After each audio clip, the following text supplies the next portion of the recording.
Hey everybody, I want to make sure that you know that book club registration for the fall is now open. Our selection is going to be I Am a Woman, Taking Back Our Name, my brand new book. I'm super excited to be taking everybody through the book week by week, online and in person. If you live in the DFW area, I'd love to invite you to my home. But if not, on Tuesday night, starting September 19th, we're going to be going through the book chapter by chapter online. And you know what? A lot of people have told me as well that they want to lead groups in their own community. And I really encourage you guys to do that. You can even watch the recording from my online group or join that group and then turn around and lead your own group, or just lead one on your own.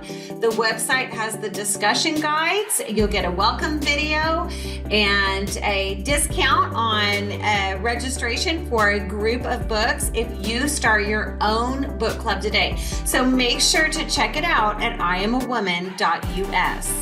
Welcome to the I Am a Woman podcast. I'm your host, Jennifer Strickland, and I am so excited to actually do a podcast today to respond to the flack that I have gotten on standing up about men in women's sports. I have an incredible woman with me today. Her name is Cary Williams.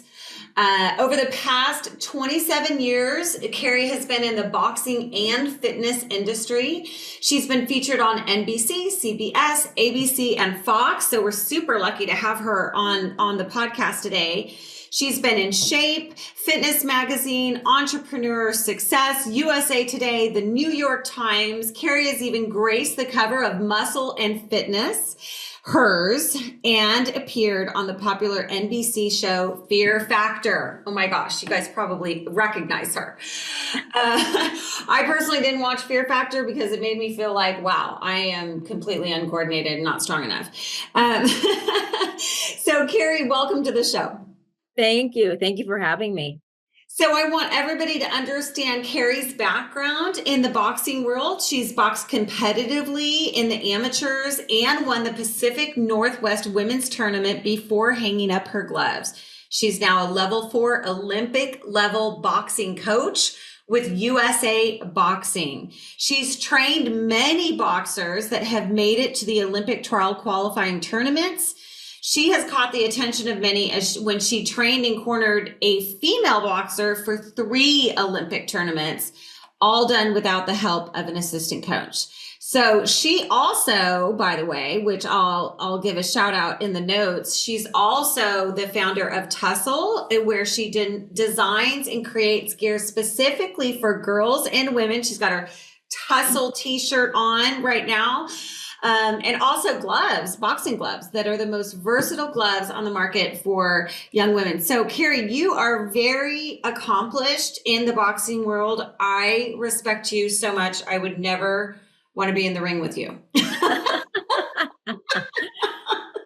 Well, I believe I've done more outside the ropes than inside, but I do know the sport pretty well, being in it for 27 years. Absolutely. Absolutely.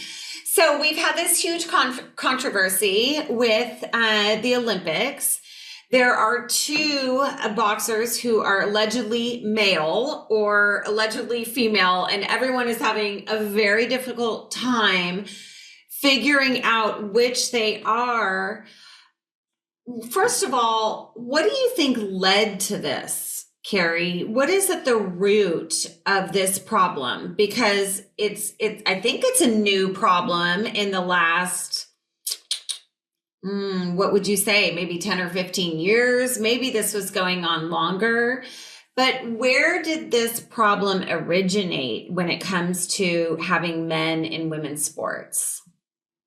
I believe it originated in where we have this equality kind of conversation.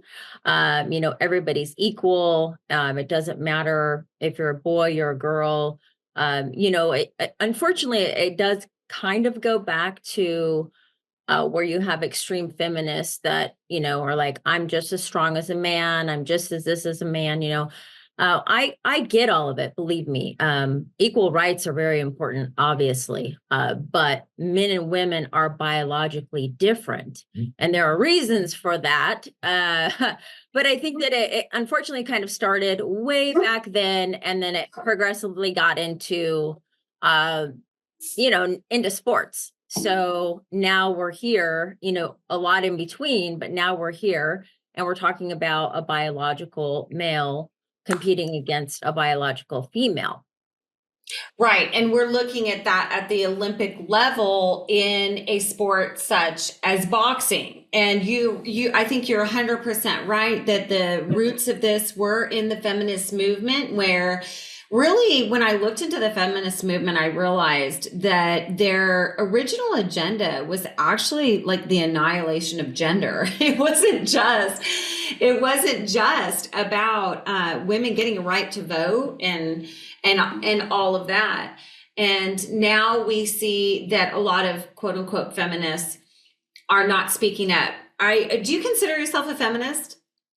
I do, but I guess, it's such a thrown around term, right? We say we're feminists, but I mean, for me, I believe in the rights for women, and equal rights, but it doesn't mean that we are equal, as in biology. We're not equal to men biologically. It's just science. You can't question it, and you can't refute it. So, but I would consider myself a feminist. Okay, so yeah, so again, equal but not the same, right?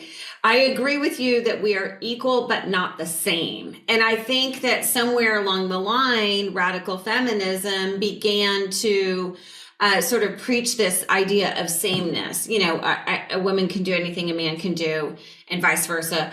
Obviously, that's not true. Women can. Right. I think, when we're talking about, I think people were talking about in the workplace or at Right. home or, careers, being an entrepreneur, there's, a lot of different kind of careers that I think a lot of, us as feminists, we're talking about. We can be at the boardroom or we can start a company. We should have equal rights to get funding for our companies and so on. So I think it's just gotten placed into a physical realm, and we're just not equal physically. That's exactly right. Yeah, I always tell my listeners just the facts. Like, men can punch over 2.6 times harder than women. 90% of females have weaker hands than 95% of males.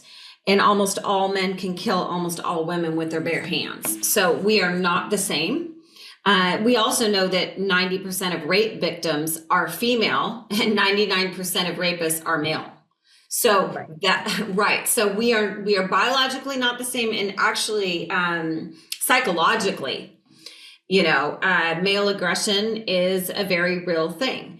So let's talk about the situation with the two Olympic boxers that have been accused of being male in the women's division. What is your take on that?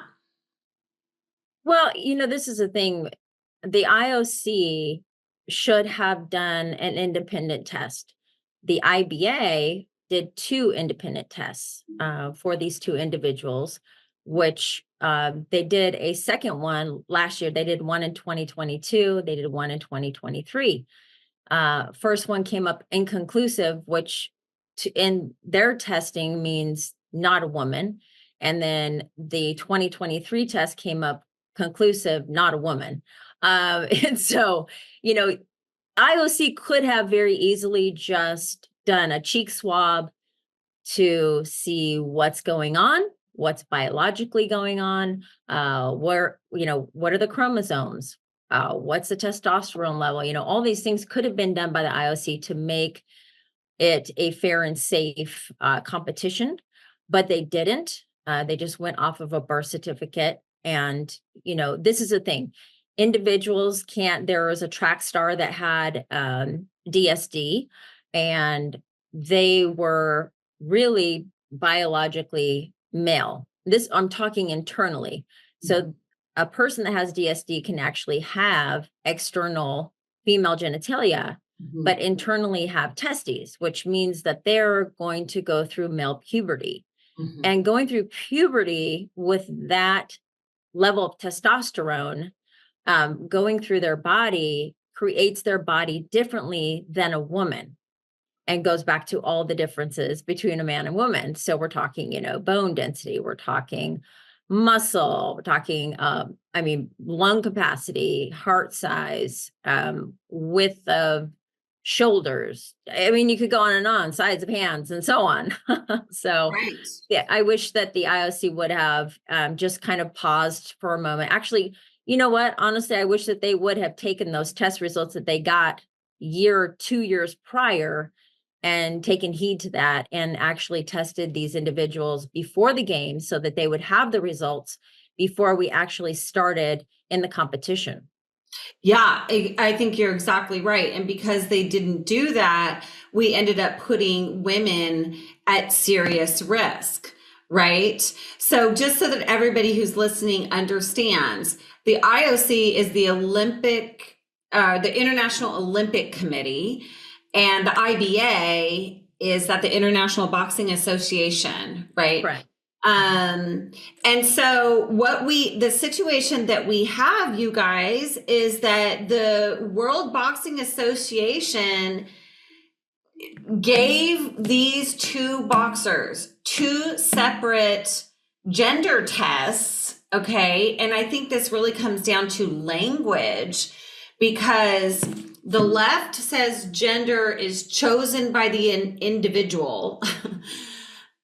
I believe gender and sex is really what it used to be, which is synonymous. They're either male or female. So they gave them a chromosomal test, which came back, and the World Boxing Organization VP stated the problem was not with the level of their testosterone, but with the result of the gender test, which clearly revealed that he was talking about the Algerian boxer is biologically male.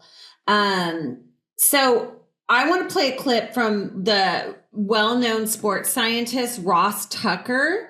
He describes the presence of the Y chromosome as the single greatest genetic advantage a person can have. So we're going to play a clip from him in a minute, but I want everybody to pause and think about that, because I know for me and most people who are speaking up against this, you're going to be, you're sticking your neck out there. I don't know why. I think we would all agree that men should not be punching women. The problem is the word man has been hijacked. The word men, male, have been hijacked by this movement to be self-identifying, right? And so anyone now can go change their birth certificate or passport and choose their own gender, which is something that I do not believe existed. I'm not sure when that started, but it definitely didn't exist in our, parents and grandparents era, that you could just change your gender on your documentation. And so the IOC is going with the passport or birth certificate.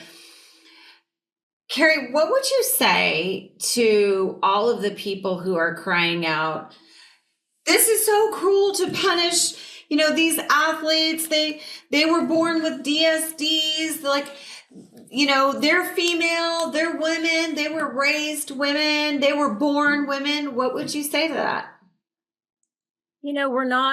I don't subscribe to the victimization of everybody. And this is a thing. We're not, anyone who is not agreeing with what's going on right now in women's boxing, the Olympics, are not necessarily attacking the athletes. I think what everybody's saying, or most people are saying, is that there's due diligence that should have been done. If test results came back 2 years prior, 1 year prior, stating that a DNA test showed them not to be women, they should have taken heed. They should have tested again before the games for the safety of all the female boxers. We can't just look at two boxers and go, poor them, they were born that way. everybody is born a certain way. Some people are born with different genetics, different disabilities, and so on. I get that. But the attack is not on the athletes. The attack is on the governing bodies that are not keeping women's boxing safe and fair. So Right. that's basically it. They're just there's no attack on the individuals. And I think the media has just run with that story that everybody is bullying these athletes. And, again, they love stories like that, like poor me, poor you. And I don't subscribe to it. Everybody has hardships. Everybody has struggles. I'm sure that all the women that are competing in the Olympics right now had plenty of struggles and hardships. They could have been bullied when they were younger. There are a lot of stories that we don't get to hear because all the stories are about these two individuals. Yeah, it's really such a good point. And I hate that so much of the focus on the Olympics is on this particular topic, because there's so many incredible female athletes right now just soaring through this, and they're inspirational and they're amazing. And yet at the same time, what we're seeing is the Olympics themselves they failed. Right? They failed to follow up on a very, very serious charge that we're going to have two athletes that were proven biologically by another association. You could say, well, we don't believe you. We're going to do our own tests. And that's really what the Olympics is saying, is we don't believe the International Boxing Association who did the test, and even the gynecologist has gotten up from the IBA and said the chromosomes are male. The biology is male, and science is not an opinion, it is facts. So I want to go ahead and play this particular clip. I'm going to see if I can pull this up so that you can see it at the same time, from Dr. Ross Tucker. He's a PhD in exercise physiology, and he is the one I was saying. You can see the picture here of one of the boxers putting up the X chromosomes. The other OBGYN saying the blood result looks and says that the laboratories show the boxers are male. We have the female boxer from Italy saying this is unjust. So this is coming from Icons Women. Thank God we have people who are standing up against this. But Dr. Ross Tucker has a PhD in exercise physiology. I've read some of his work. I quoted him earlier that the Y chromosome is the single greatest advantage in sports.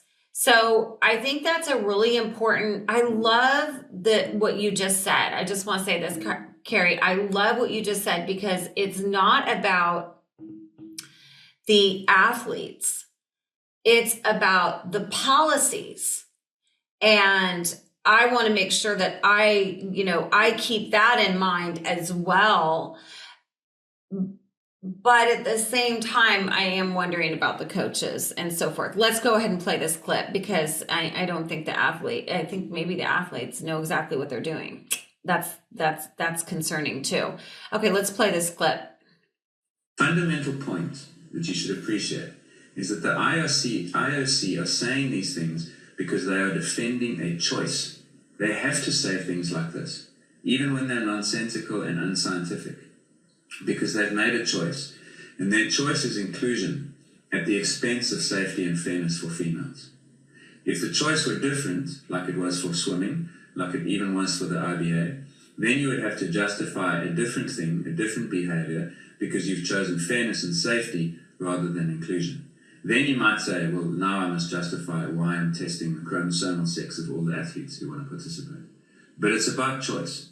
You can make this as complicated or as simple as you want, but fundamentally it's choices. And every time Adam speaks to defend the IOC, please bear in mind that he is defending the choices they have made, guided by their various expert groups, to include males in women's sport, despite the fact that we all understand that is neither safe nor fair for females. It really is as simple as that. So I find that so interesting because he's saying, look, the Olympics has made a choice. And the choice is inclusion over biology. What's your response to that? He's 100% correct. It is a choice that they made, but they made it for all of the female boxers. It is not fair that they get to make that choice for them. We need really solid guidelines, rules, regulations that are concerning this. I think, unfortunately, what happened was because the IOC had removed IBA as the governing boxing body, and over this past year, 2023, they weren't able to get the World Boxing Association up and running basically before the Olympics. So that will be the new governing body for boxing. All the other sports, they have a governing body. It's not the IOC, but for boxing, they've left them in an influx. And so now the IOC is governing boxing. What do they know about boxing? Right. Okay. So what you're saying, because I think this is an important point for people to understand, is that the Olympics has left these decisions up to the governing authorities for each individual sport, right? Is that what you're saying? Okay. And they had a problem with the World Boxing Organization. And so there was not the World Boxing Organization, the IBA. The International Boxing Association. Yeah, the World Boxing Association is supposed to be the new governing body for boxing, but the IOC hasn't 100% approved them yet for USA. Okay, gotcha. So they weren't approved. There was problems there. So a vacuum was created in which the Olympics actually took these boxers' passports as biological fact. If it says on your passport, you're female, you are.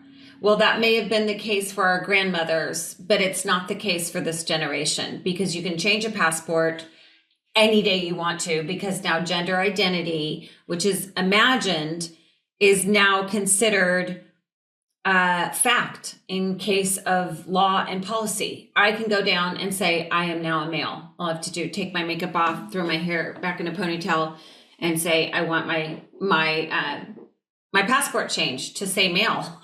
That gives men access to women's spaces, to me, in a very dangerous way. I think that the issue is that a lot of people, because, it does go back further for at least one of these athletes in particular, maybe both of them, that female was on their birth certificate. As I said, with DSD, you can be born with external female, genitalia, but internally you're biologically male. So I think the big problem is that everybody who is okay with this happening, they're going to go back and say, well, that person was born a girl. So, this shouldn't be an issue, but it carries down. So then what's going to happen? Well, it's female on the passport. Well, they identify as a female. It will just trickle down and become more of a problem, because people say, why don't you just let this go? What's the big deal? Well, it's a huge deal, because we let this go, and then next it's just a passport, and then next it's just identifying as. That's the problem. That's exactly right. And men, I think, in the upper body strength are 2/3 times that of a woman's upper body strength, or even more. It's actually such a serious thing. I speak in women's prisons. Just because some convicted rapist, felon, whatever he is, decides he wants to go into the women's prisons and calls himself a woman, that doesn't make you a woman. And, I think people are trying to, on my Facebook post, people have accused me of being really insensitive, to people with DSDs, developmental sexual disorders. That is not the case at all. I mean, my entire ministry has been devoted towards people with problems with their bodies, body image, self-image, identity, value. I care deeply about those situations. But these particular boxers, they are surrounded. They're surrounded, Cary, by coaches, by parents, by friends, by people who know that they are carrying an XY chromosome. And let's be clear, just to our listeners again, somebody with a DSD may be born with underdeveloped male genitalia, where the testicles are on the inside of the body. They may decide, okay, this looks like a female, we're raising this child as a female. As soon as they hit puberty, those internal testicles are going to produce massive testosterone, which is going to cause muscle mass growth like a male. Am I right? Yes, correct. That's Okay. exactly right. So, the parents, I think only really, and maybe in these two cases, again, we don't know. That's the problem, is that we really don't know. But maybe only the parents know really what's going on with those individuals biologically, because they were there at birth, correct? With the doctors. And the doctor, it's not necessarily true that, yes, and the doctors know. The coaches may not know. The people around them, other than their parents and the doctor, may not know. We don't know these answers. Irregardless of all of that, a simple cheek swab test by the IOC or a blood test prior would have answered the question. Instead of everybody wondering, it would have just answered the question. If those two individuals are female, well, then that would have proved that they are female.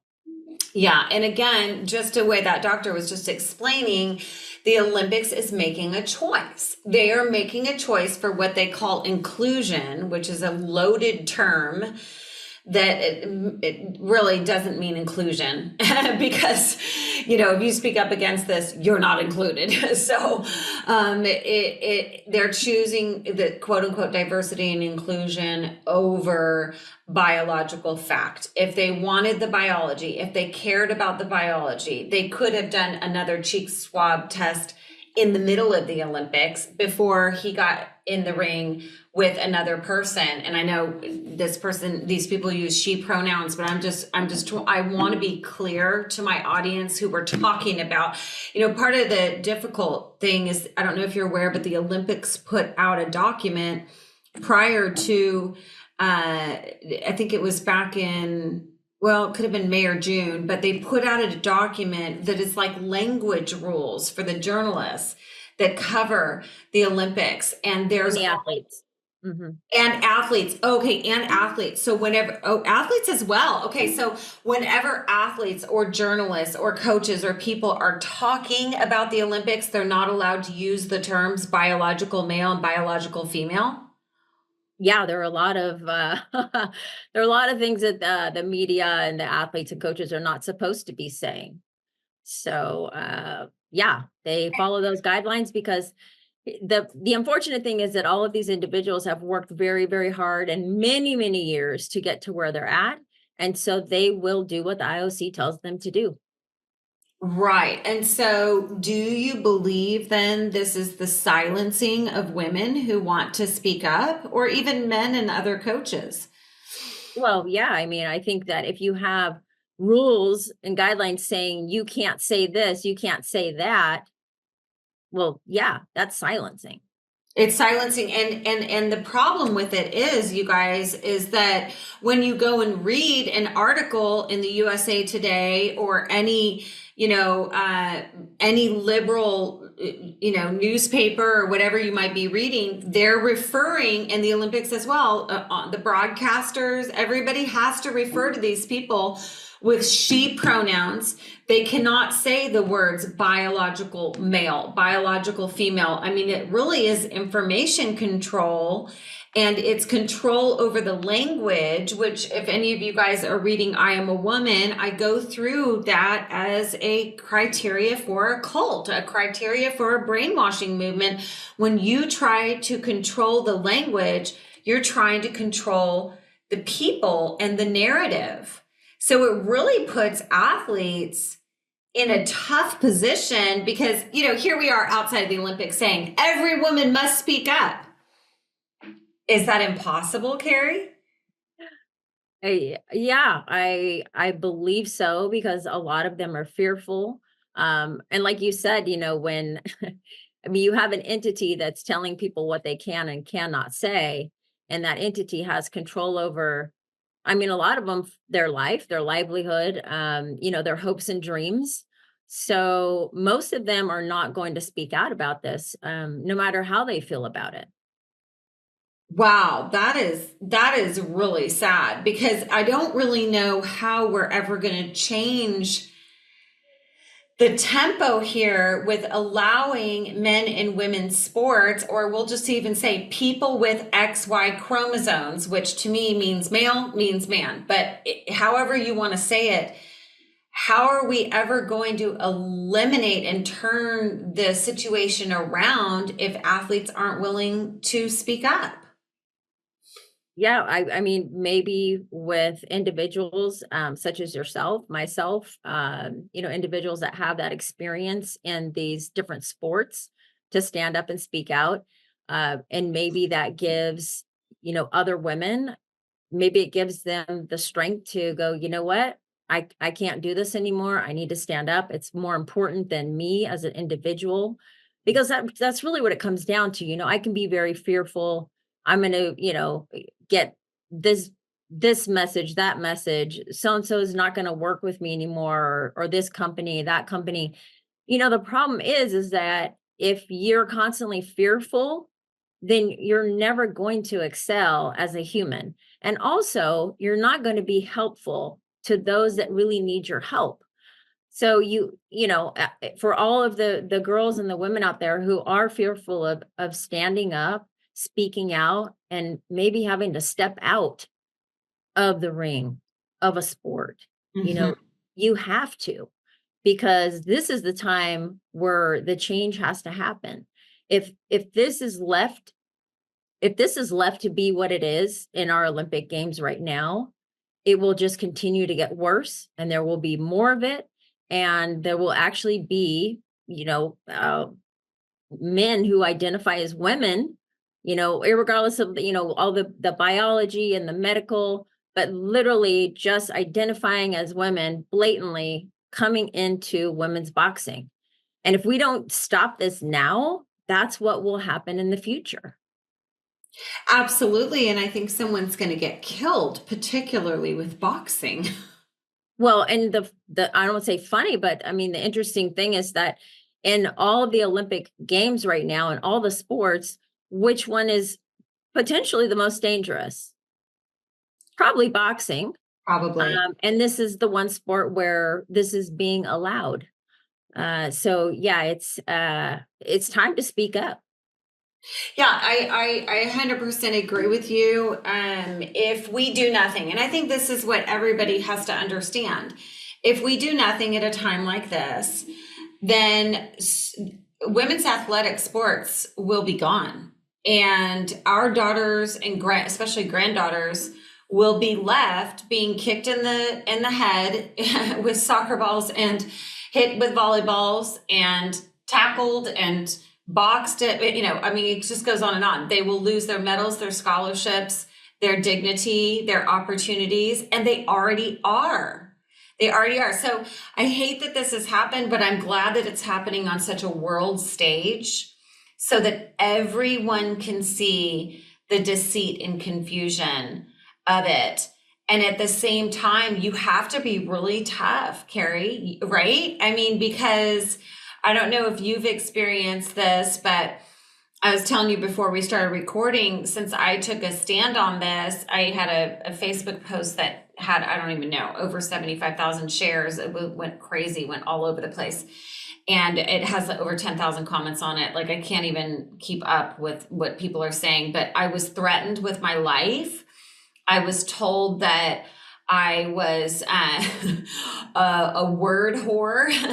I was told that Jesus would be ashamed of me, that how dare I wear a cross? How dare I speak to girls? you and I both have impacted girls, and I want to hear more as you answer this question about your work with girls. What is your message to young women right now? Because you and I both, we empower these girls to do what? In my case, use their voice, use your voice, sexual abuse, use your gifts and talents, stand up for what is true. What's your message right now to girls? How can we empower them to go against the grain and to help change the narrative? The first thing that I would tell all of the girls, and even some women, don't follow. You can't follow things blindly, in anything. So it doesn't matter if it's this subject, it doesn't matter if it's, something you're striving for. Don't follow the lead of other people blindly.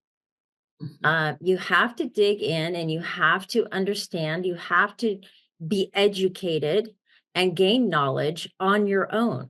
It's very important. If you want to succeed in whatever you're doing, follow your own path, listen to your heart, listen to your gut, and just please do research beyond the first 10 pages of Google. Right. Well, Google is impossible.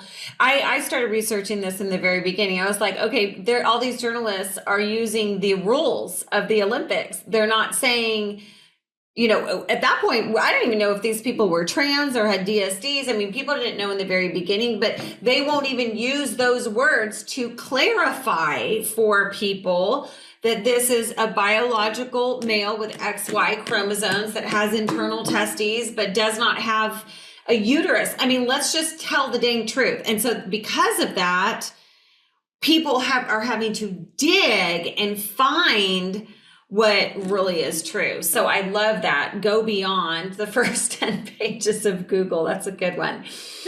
And what about moms and girls, even fathers and boys in sporting competitions? Or boxers? Yeah. What would you say to boxers, to parents? Yeah, keep talking. Well, I also believe it's not, it's about us, right? It's about our girls, it's about women, but we also need support, and it's not like, oh, we're reaching out and you guys have to help us, poor us, you need to help us. No, but if you strongly believe that what is going on is wrong, then as a coach, as a father, as a brother, stand up and speak out as well. And any parent, mother or father, definitely speak up and pull your girls out of anything where that they're not competing against all female born athletes. You just have to do that. That's what makes things happen. Action makes things happen. We can talk all day long about it, but until the actions are done, it will continue to play out this way. Yeah. And I think there's power in unity. There's power in unity. Like if you take you and I, for example, you've been in the boxing world, I'm a preacher over here, but we have such different paths. You consider yourself a feminist. I don't consider myself a feminist because I don't think the feminist movement honors men, and I don't like that about it. But it doesn't matter. I mean, I have a gal who's coming on the podcast next week. She is a lesbian. And she is on lesbian dating apps, and she, you, me, and her, we're all on the same page. Right. All exactly. on the same page with this. Yeah. Right. And that's the thing about feminism is that I believe in feminism. I think we can be feminine, we can be strong, we can be whatever we want to be. And that's really, like, again, the definition of feminism or being a feminist, I think has just really changed over the years. And now it's definitely seen as something that's negative. And it also is seen as something that puts men down in masculinity. And that's not at all where I'm at. Right. I love a masculine man. I love a man's man. And I do believe also that men should be allowed to be masculine because that's what they are. That's in their biology. So we should be allowed to be what, we are biologically. If I'm feminine, I'm feminine. If I don't want to be feminine on a day and I want to be, gritty or whatever, okay, well then I can do that. So yeah, again, I think feminism is just, it's just one of those words. It's a tough word because it Yeah. has so many different meanings. Yeah, I always say that womanhood is an action, and I think the actions of feminism are starting to crumble or really have crumbled when they're not, because the action of womanhood is to protect the vulnerable, to set an example for the daughters, to hold the boundaries, teach girls to put healthy boundaries around them. And it's really confusing. Feminism, I think, is kind of imploding because of they're for the concept of men who call themselves women in our bathrooms. So that's confusing. Yeah. And then the idea that, strong masculine men are toxic, or fathers are disposable and not important. It's exactly what you said. The bottom line is that it's in male-female unity that we need men to stand up for women's protections. I think we will do this if the men in the room and the women in the room, because let's say a coach, for example, the coach says to the girls, the male coach is an example, or female, says to the entire, girls soccer team, we are aware that there is a trans athlete on the other side. He's got XY chromosomes that makes him biological male. We are all going to stand together, right? Or all the parents say, we are all going to stand together and we are all pulling our girls at the same time, Right. Or doing a petition. Whatever it is, I do think there's power in unity. Absolutely. And the tough part about boxing is that it's an individual sport. And I think that makes it a little tougher, to do that. But I do believe that there are tournaments where, again, instead of having one coach that can kind of, get everybody together, get everybody on the same page. If we all agree, then let's all forfeit this game, whatever. With a tournament, you have every single boxer has an individual coach. And it is so challenging to get everybody on the same page. Wow, that's so true. Okay, well, I appreciate so much you being on the show. I think this is a time for courage. I'm really glad that you're speaking up. I'm really glad you're using your voice. You, more than anyone, understands what it would be like to be in the ring with a man. Mm-hmm. Yeah, for sure. I'm scared to be in the ring with you. Maybe you'd be scared to be in the ring with my husband.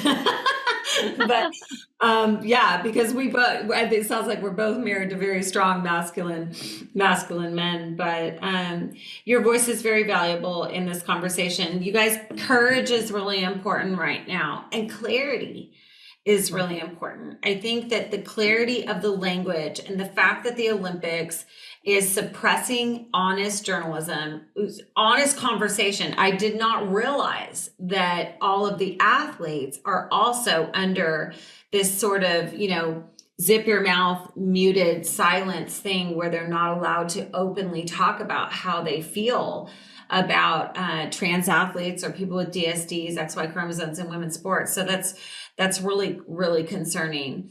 But Cary, thank you so much for being on the show. Thank you for your stance. Hey guys, don't forget, it's okay to be honest that a person with XY chromosomes is male. It's not hateful. It's not hateful. But Cary, I like to ask everybody before we sign off, what is a woman to you? What is a woman to me? Mm-hmm. Wow. The first thing I think of is powerful. I'm not sure why that's the first thing that comes to my mind, but I believe that we hold power in our feminine energy and we have power to like I was saying before, to be strong, gritty, to be feminine, to be charismatic, to be caring. We have a power that is unlike anything else. And I really appreciate being a woman. I so do too. I love being a woman. And it is very true. Our voices are very, very powerful. If the feminist movement did anything, it taught us that we can change the course of our nation. If you had one word to say to the IOC, if you were speaking to the Olympic Committee, what would you say to them today? Cheek swab test. I mean, let's just stop all of the madness. Stop the he said, she said, and let's just do that test. Yeah, exactly. A simple cheek swab test would reveal the DNA. And passports can be changed, birth certificates can be changed, but DNA cannot be changed because it is ingrained by God in every single human being. So thank you again for being on the show, Cary. I really appreciate your voice, and let's stay in touch. All right. Thank you. Okay. Oh, also, wait, how can everybody support you? I forgot to say that. No, Tussle Gear. My light is a little bright, so you can't see it so much, but tusslegear.com, that's our website. And you can get all sorts of girl and women's combat sports gear, specifically fitted for us ladies. I love it. That is so awesome. So awesome. And her link to follow her on Instagram is below. So make sure you guys follow Cary, and we will keep up on this topic. Thanks for listening today, everybody. Remember, I am a woman and my name means life.